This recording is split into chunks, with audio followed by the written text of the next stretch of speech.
La nuit tombe sur la vallée des 6 cailloux.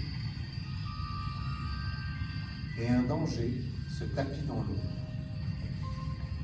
Autour de ce village, un dangereux loup guette chaque soir de pleine lune.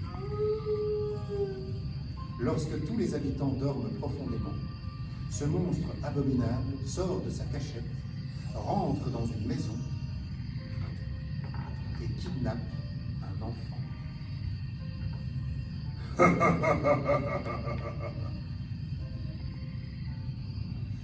La panique saisit alors le village et tous les habitants sortent, mais c'est déjà trop tard. Le loup a emmené sa proie dans sa tanière. Paralysés par la peur, les adultes n'osent rien entreprendre et ce scénario macabre se répète de mois en mois. Depuis que le premier enfant, Jules, le fils de la boulangère, a disparu, cela n'a cessé de s'aggraver et maintenant 13 enfants sont portés disparus. C'est le destin, disent les parents abattus. Cela doit-il continuer alors? Non, il faut que cela cesse. Les enfants du village comptent bien intervenir pour régler cette histoire.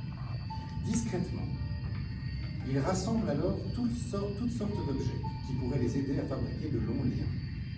Les mamans ne retrouvent plus leur fil à coudre, les fermiers leur cordes et cordages, les grands-mères leur tricot et pelote de lait.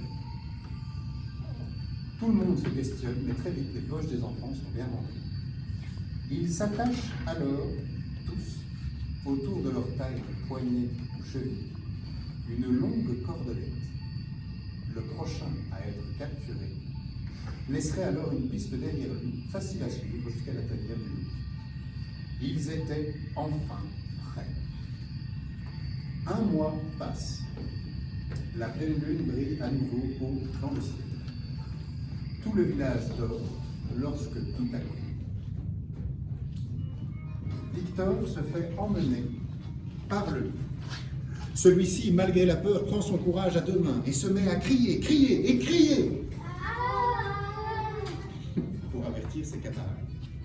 Ceux-ci bondissent de leur lit en pyjama et sortent des maisons, mais le loup a déjà quitté le village et une cordelette les guide tous ensemble jusqu'à la forêt.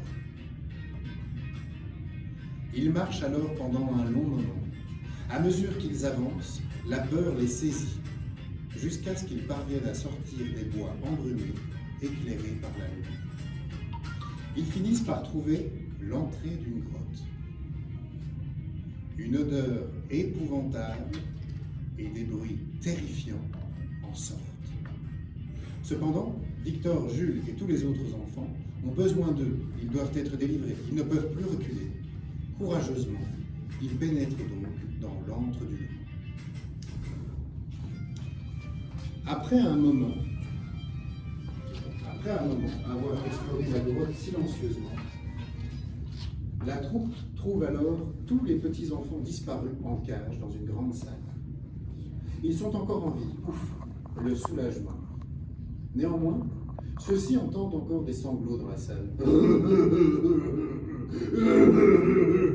Ceux-ci, plus graves et sourds que ceux de leurs compagnons, proviennent d'un coin à l'écart.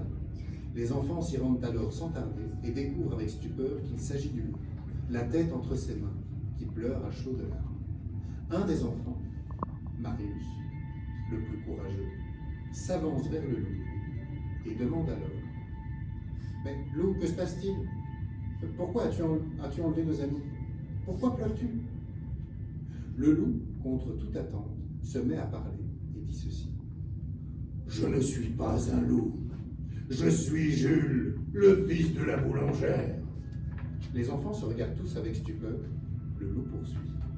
« Je n'ai pas été enlevé. Voici mon histoire. Petit, rien ne me faisait peur. Toutes les bêtises possibles, je les ai faites. Et un jour, j'ai commencé à m'en prendre aux animaux. Chats, chiens, et j'en passe. Mais la vallée des 6 cailloux est une vallée magique qui ne se laisse pas ainsi maltraiter. Les animaux se sont ligués contre moi et ils m'ont jeté un terrible sort.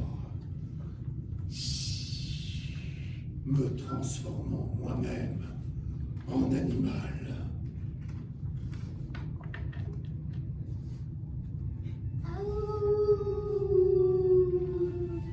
Pour m'en sortir, je devrais me faire apprécier par un enfant plus sage que je ne l'étais. Les enfants commencent alors à comprendre l'attitude du loup. Celui-ci finit par dire « C'est pour ça que j'ai enlevé ces enfants. Je voulais qu'ils m'aident à redevenir moi-même.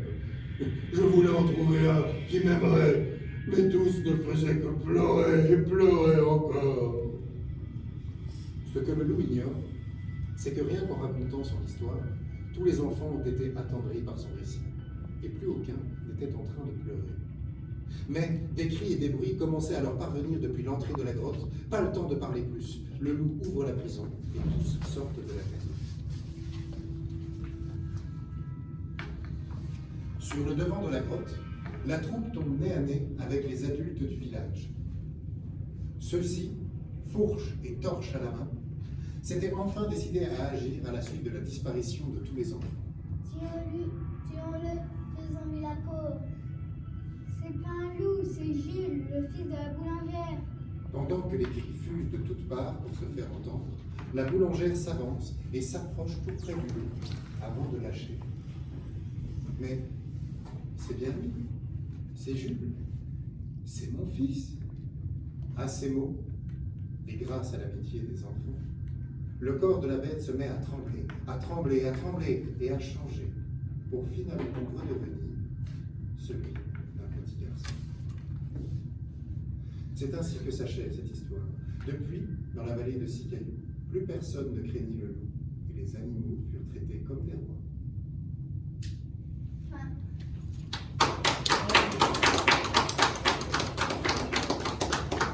Bravo les copains, vous avez bien fait ça les amis. Pas d'oubli, pas de marionnettes qui traînent, pas de...